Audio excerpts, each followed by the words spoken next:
In this video, I'm going to show you how I painted this whimsical, crowded little garden scene, one of my best sellers.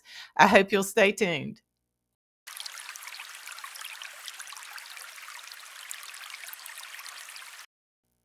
I start off with a variety of greens on my palette, and I have ultramarine blue to push those greens even further. My darkest green is a sap green. You can also use something like a chromium oxide green for a lighter green. And you'll notice I have even a turquoisey green that I'm going to add to the center. I'm using a big flat brush. Make sure you're using a big enough brush. You don't want dabby little strokes. You want to cover a lot of space quickly, and you want to have some expressive brush marks. Be sure and get the bottom corners and along the bottom super dark, because that's where the ground is going to be. I'm also being careful to go ahead and paint the sides as I'm going along. I end up with this very dark mottled background with a variety of greens and nice big brush strokes. Then I take a hairdryer to it before I put on the next layer. You'll notice I've added a cad yellow and a Naples yellow. I've got kind of a hot pink going there. I'm using that pink to tone down the greens just a little bit. And I've switched over to a filbert brush, which has a rounder edge to it rather than the flat brush, but any type of brush really. What you're trying to do is to get a variety of greenery, but you can see all the different marks I'm getting with that one brush. I'm using the full face of it, then I'm turning it on its edge. I'm putting a lot of pressure, then I'm putting a little bit of pressure. I'm adding different greens, different pinks, lightening it. The same basic recipe, I'm just altering it slightly with a little bit of this and a little bit of that, still using that same brush. But I'm just trying to get a variety of greenery that's going to go as our second layer, and then we're going to put the flowers on top of that.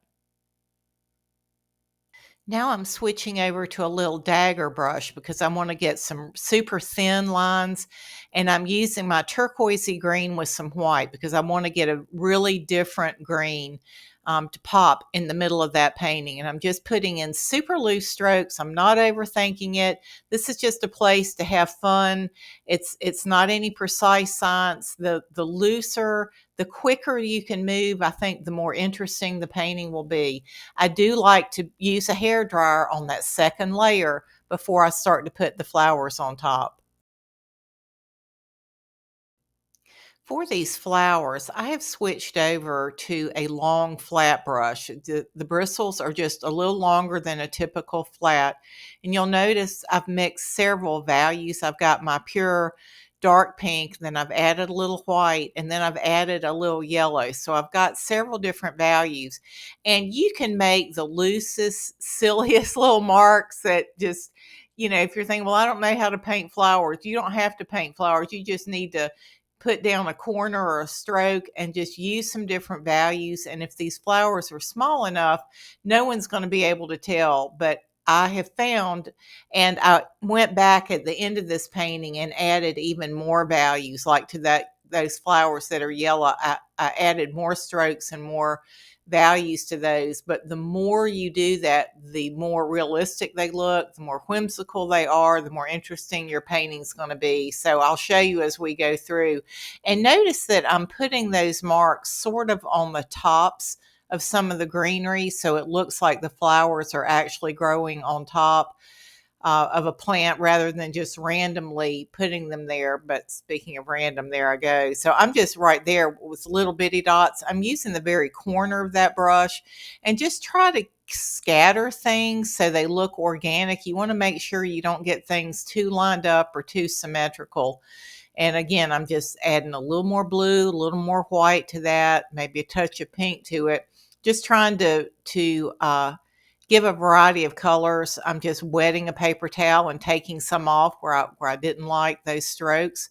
It's the easy thing about acrylic, particularly if the layer beneath is dry, you can just wipe something back off if you don't like it. I'm continuing to use that long flat, and I've just got some ultramarine and white. And again, I'm just using the corner of the brush. I'm turning the brush. I'm just getting some really loose strokes. Of course, I've sped this up, but even in real time, I'm doing that pretty quickly, not overthinking it, just trying to keep it super loose. Now I've moved over to the other corner and I'm just making more of a light pinky purple. I'm still using the same basic color palette. I'm actually using a very limited color palette on this painting, but I'm just varying them slightly as I move around the painting. Now I'm just using sort of a white little dot at the end. I ended up going back and making that a little creamier, but just trying to get a little variety moving around the painting.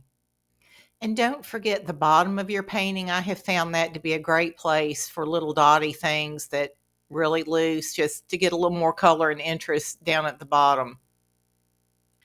And don't forget to overlap things. You'll notice I put a few blue flowers on top of the pink.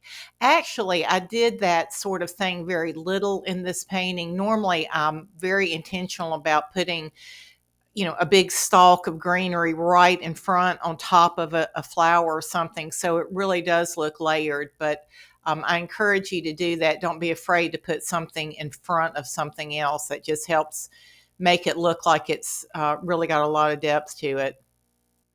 Just building those little white flowers up a little bit. They look skimpy.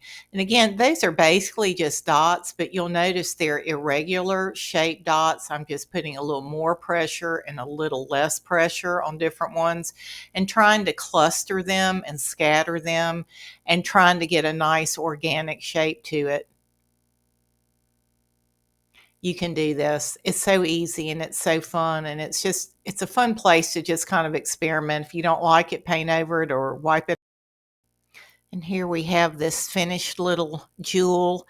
You'll notice that I went back in and I just built up those pink flowers a little bit, just made them a little fatter, added just a little more, a few more strokes of this and that. Again, I've got 4 different values in there. It may not look like it, but having more values really helps.